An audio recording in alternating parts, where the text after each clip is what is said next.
aquela bagunça toda, todo um auê por causa do PL do aborto. Até fizemos um programa sobre isso. Como que tá essa questão? Ainda tá tramitando? Já caiu? Como que tá? Não caiu ainda. O presidente da casa, Arthur Lira, quer criar uma comissão representativa que deve ser instaurada depois do recesso, início de agosto, para trabalhar o texto apresentado numa linha de moderação, mediação. A posição nossa, do nosso partido, é que esse texto não tem nem como ser moderado, ele é originalmente muito violento. Não tem como salvá-lo. A gente defende o arquivamento mesmo, mas o que está acontecendo é que ele está, em tese, pronto para ir ao plenário, porque foi aprovado o regime de urgência, mas, diante da pressão da sociedade, do movimento feminista, o Lira criou uma comissão para criar um texto mais mediado. Se não tivesse o barulho que teve, passava, é isso? Eu não tenho dúvida disso. Não é? Passava.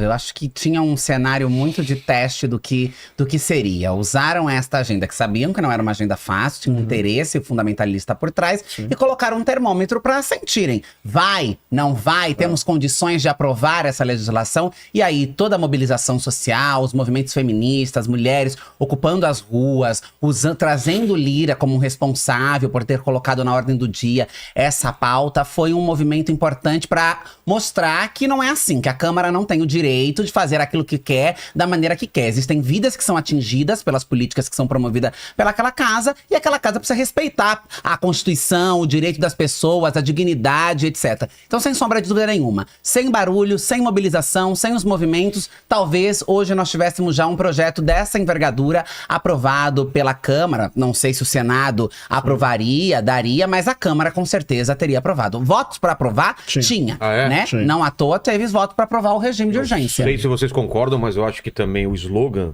"Criança não é mãe" pegou muito, né? Totalmente. É legal quando você consegue pegar uma ideia muito abstrata, talvez, para as pessoas. É uma lei, eu não entendo direito, eu não vou me meter. De repente você fala, criança não é mãe, se acontecer isso, uma criança ela pode pegar uma pena maior, ou a mãe vai pegar uma pena maior do que o próprio estuprador. Sim, eu acho que isso que abalou escrito. E tanto... Acho que também lembrar que era um projeto que dava uma pena maior à vítima do que ao estuprador. Consegui traduzir para a sociedade que, olha, no caso de ter ido buscar o aborto legal, que é uma legislação produzida desde 1940... Há muito tempo. Então, quer dizer, o Congresso de hoje... já existe. Não, desde 1940. O Congresso de hoje é mais retrógrado e atrasado do que de 1940. Se essa legislação é aprovada, a vítima, que pode ser uma criança, como nós temos inúmeros casos no Brasil, terá uma pena maior. Então, o projeto popularmente ficou conhecido como um projeto de incentivo ao estupro. Um projeto de passar a mão na cabeça dos estupradores, porque aí dá uma pena maior para a vítima, uma pena menor para o estuprador, e isso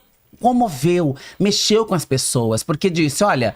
Se você tem uma criança em casa que já sofreu algum tipo de abuso, ou conhece alguém, essa pessoa, se não tivesse tido acesso ao aborto legal num prazo de 22 semanas, ela seria punida, ela seria criminalizada, tendo que levar adiante fruto de uma violência. Isso sensibilizou muito as pessoas. Lembrando que no Brasil, as maiores vítimas de estupro são meninas até 15 anos de idade. Nossa, então, por isso também esse slogan, criança não é mãe.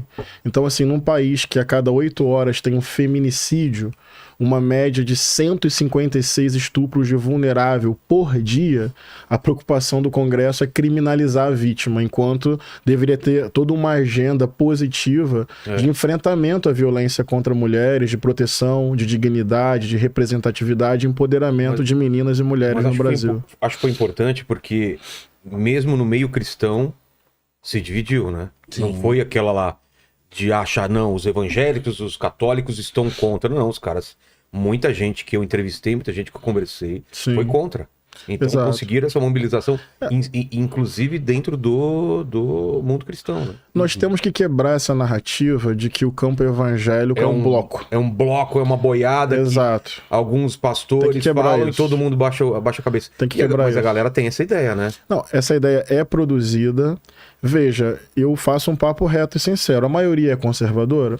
é conservadora. Sim. Mas veja, até entre conservadores, acho que eu e a Érica temos essa experiência no parlamento, você consegue dialogar com alguns conservadores. Claro. Você vai trocar ideia. Sempre houve esse Outra diálogo. Coisa é o radicalismo à direita, que vai para violência, ameaça, intimidação, ódio.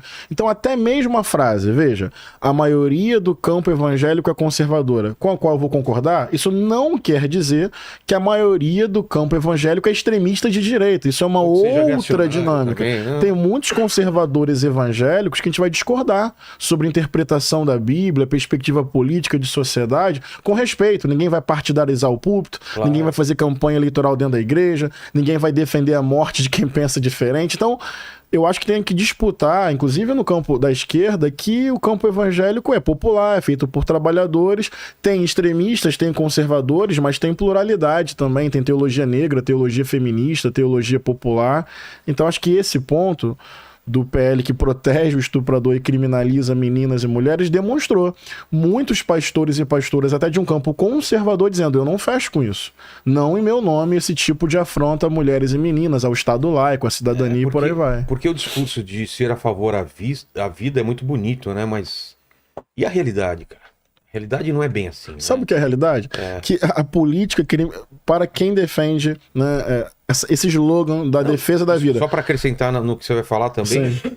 Depois dá para adoção como se o pessoal não soubesse qual é o cenário da adoção do país. Sim. Como se fosse uma coisa fácil. E como se levar para adoção fosse aceitável. A gente tem casos de mulheres que deram os bebês à adoção e foram expostas, ridicularizadas, criticadas. Teve um caso recente de uma atriz, foi super conhecido, e essa mulher, por ter entregue à adoção o bebê, teve sua vida exposta, ridicularizada e condenada. Como uma então, quer dizer, não pode tirar, não pode doar, tem que ter, tem que levar adiante. Na verdade, é uma tentativa de controle sobre alguns corpos. Verdade. Alguns corpos que devem ser controlados pelo Estado.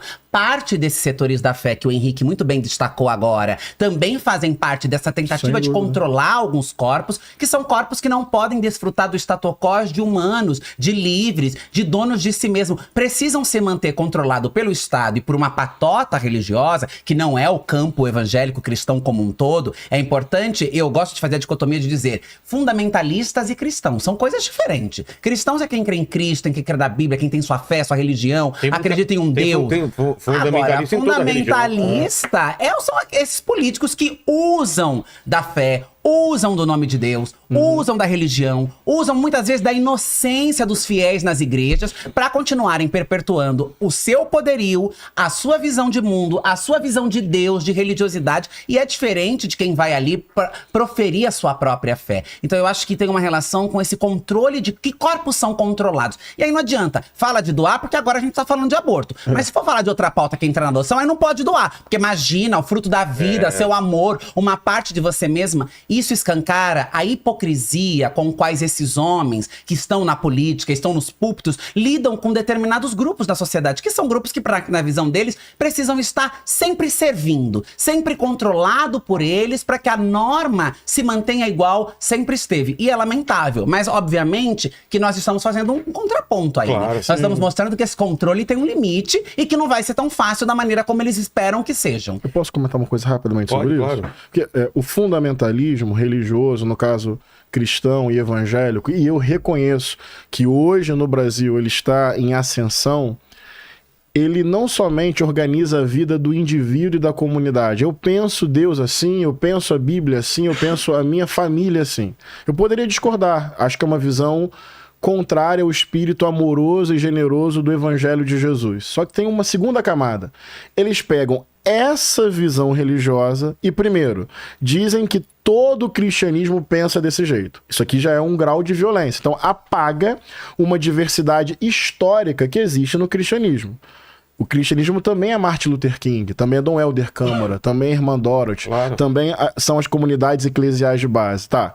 Mas, além disso, olha que perigo. Eles pegam essa visão, que eles não querem que determine só a vida deles. Querem transformar em política de Estado, legislação. Aí é anti-laico, é antidemocrático, porque no limite ele não quer organizar a vida dele por essa moral. Foi isso que ele quer pegar essa moral dele e colocar acima da Constituição brasileira, da legislação e da diversidade religiosa e comportamental que existe na sociedade.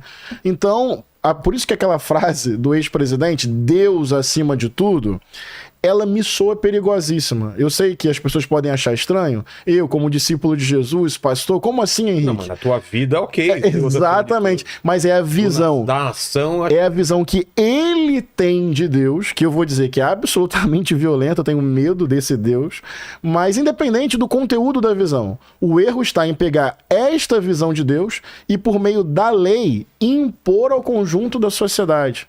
No limite, para mim, fé, você compartilha com seu testemunho de vida. Sim. Você não transforma em lei para obrigar o outro. Isso é constrangedor. Até porque pode vir um governo depois que tenha uma outra fé, uma outra religião, e você vai ser o perseguido. Curiosamente, como cristãos e cristãs sofrem perseguição em alguns países do mundo em que somos minoria. Claro. E lá estamos gritando por liberdade, respeitem a minha país fé. laico e tal. Exatamente. Mas além do que você falou, complementando, e o que eu já deixei isso na quinta passada, é o que, cara, não importa a minha opinião pessoal. Não importa a tua opinião pessoal. Estamos falando de política de Estado. Exato. Eu posso ter uma opinião sobre aborto e eu uso para minha vida, você também.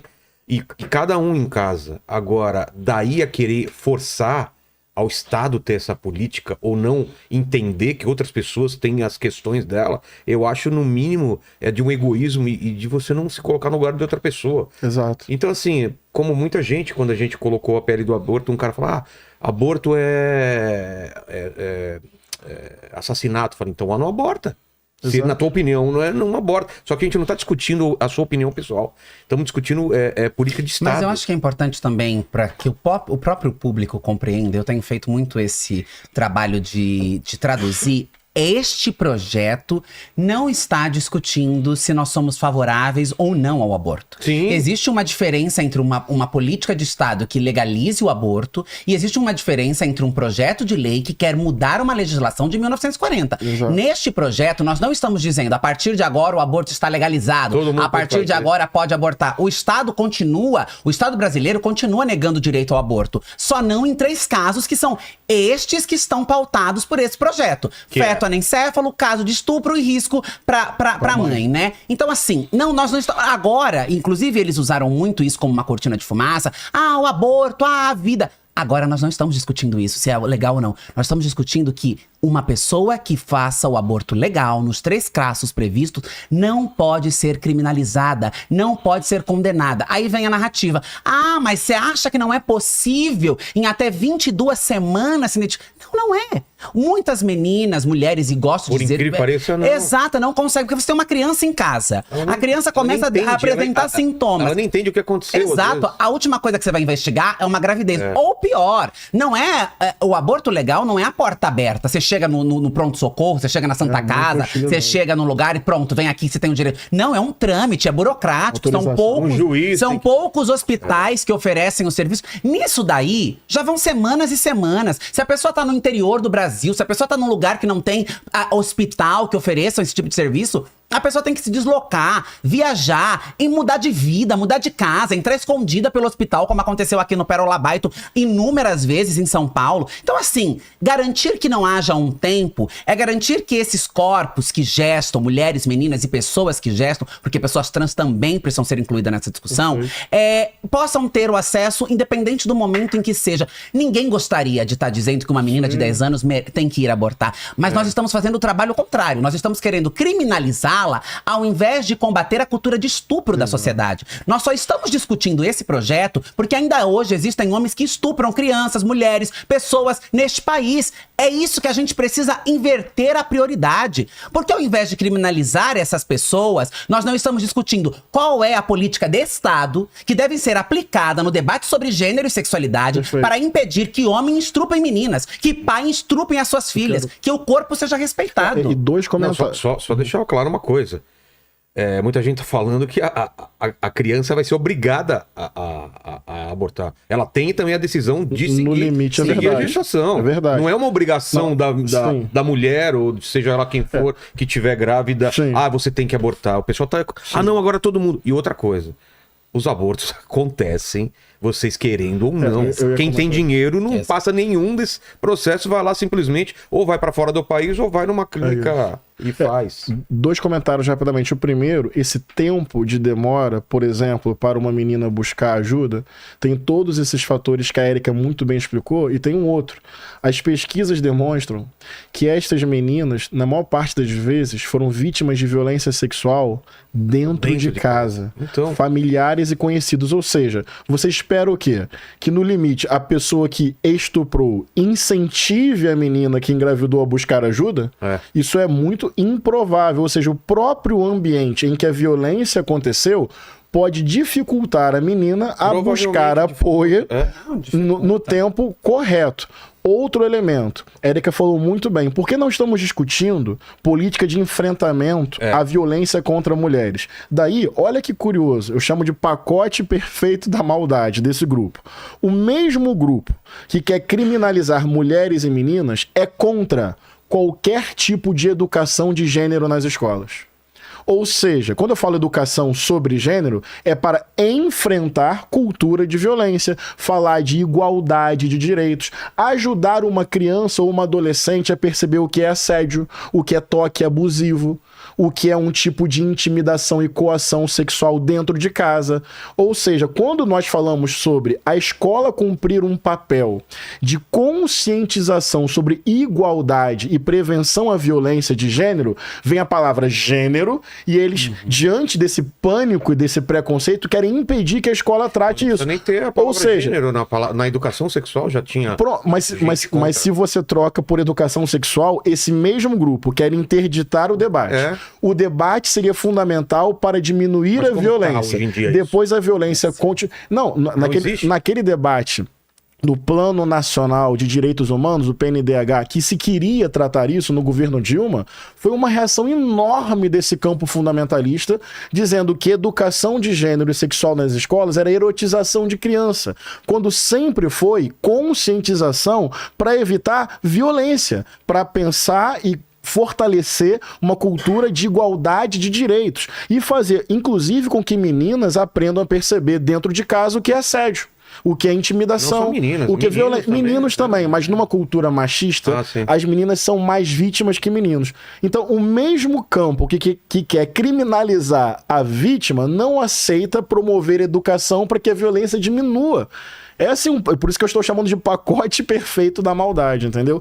E sobre o que você falou, concordo. Aborto acontece. Olha, países democratas e desenvolvidos não criminalizam aborto. Dá uma olhada pra gente. Alemanha, Inglaterra, Canadá, vou pegar países católicos, Itália, Espanha e Portugal, também? Não criminalizam. Não criminalizam. Ou seja, é uma política que vários países não fazem, acho que isso deveria servir de exemplo para pensar. Tudo indica que a criminalização não diminui a incidência de abortos, só faz com que eles aconteçam de forma clandestina, insegura, penalizando, sobretudo, mulheres pobres, em sua maioria negras. Ou seja, a política que criminaliza sequer atinge o objetivo que ela diz ter. Entende? Então, vários debates, mas que eles não querem fazer. Tudo fica perdido numa frase de efeito: em defesa da vida, genérica e abstratamente, porque as mulheres estão aí morrendo todos os dias.